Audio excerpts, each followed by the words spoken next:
इखलास अल्लाह के लिए, और उसका जायजा लेते रहना चाहिए हर इंसान को। मैं जो कुछ दीन की खिदमत कर रहा हूँ, दीन का काम कर रहा हूँ, वो आखिर मकसूद मेरा क्या है। अगर कहीं जहन इधर उधर भटक रहा है तो ले आओ उसको रास्ते। शैतान बहकाता है तो उसके बहकाने को रद्द करके असल के ऊपर आ जाओ। क्या हम तो ये सिर्फ अल्लाह की खुशनुदी के लिए कर रहे हैं, हमें कुछ और मकसूद है। और ये बात अहले इल्म के लिए हद तक महदूद नहीं, आवाम के हद तक नहीं, सारे इंसान, हर मुसलमान का लाजमी फरीज़ा है कि वो अपने इखलास को जांचा करे। मेरा कितना इखलास है मेरे को। तो मेरे अजीजों भाइयों, मैं सबसे पहले अपने से खिताब कर रहा हूँ और अपने वास्ते से आप कि अपने हर अमल को जांचते रहो, तोलते रहो। इखलास की तराजू में ये खुल रहा है या नहीं, यह है सबक जो दिया। अब ये सारे असबाब की रूह है, सारे इल्म की रूह है। पहले होना इखलास अता फरमा। फिर जैसा मैंने अर्ज किया, ये एक ऐसा नुस्खा कीमिया है कि इससे मट्टी से सोना बन जाता है। यानी वो मुबाहात जो आदमी बज़ाहिर अपने जिस्मानी तकाज़ों के लिए करता है, खाना है, पीना है, सोना है, रोजी कमाना है, ये सारे काम तो इंसान अपने लिए करता है, अपनी दुनियावी जिंदगी को बेहतर बनाने के लिए। लेकिन अगर इसी में नियत कर ली जाए,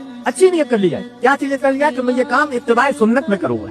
मैं खाना खाऊंगा तो अल्लाह की नेमत समझकर उसका शुक्र अदा करके, और ये कहकर कि मैं इसका मुस्तहिक नहीं था, अल्लाह ने मुझे अता फरमा दिया, ये समझकर खाऊंगा, अपना नफ्स का हक अदा करने के लिए खाऊंगा, और उस तरह खाऊंगा जैसे नबी करीम सल्लल्लाहु अलैहि वसल्लम में तसव्वुर पैदा करके बिस्मिल्लाह करके खाओ। सारा खाना इबादत हो। सो रहे हो, सोने से पहले ये नियत कर लो कि या अल्लाह, आपके नबी करीम सल्लल्लाहु अलैहि वसल्लम ने फरमाया कि इन्ना लिनफ्सिका अलैका हक़, इन्ना लिआइनिका अलैका हक़, तुम्हारी जान का भी तुम पर हक है, तुम्हारी आंख का भी तुम पर हक है। क्योंकि अल्लाह ने मेरी जान का, मेरी आंख का यह हक रखा है, और सरकार दो आलम सल्लल्लाहु अलैहि वसल्लम ने उसकी बुनियाद पर फरमाया था कि कुम बनम, अल्लाह की इबादत में खड़े भी हुआ करो, सोया भी करो। तो जो मेरे कम से कम फराइज है वो अदा करके मैं सो अल्लाह की ने नफ्स का जो मेरा हक रखा है उसके ऊपर, और इस तरह सो रहा हूँ कि गफलत के साथ नहीं सोऊंगा, इसका इंतजाम करके सो रहा हूँ कि सुबह को उठ के मुझे नमाज पढ़नी, और आखिरी शब में अल्लाह ने तौफीक अता फरमा दी, आखिरी शब में भी ये सारा सोना इबादत हो।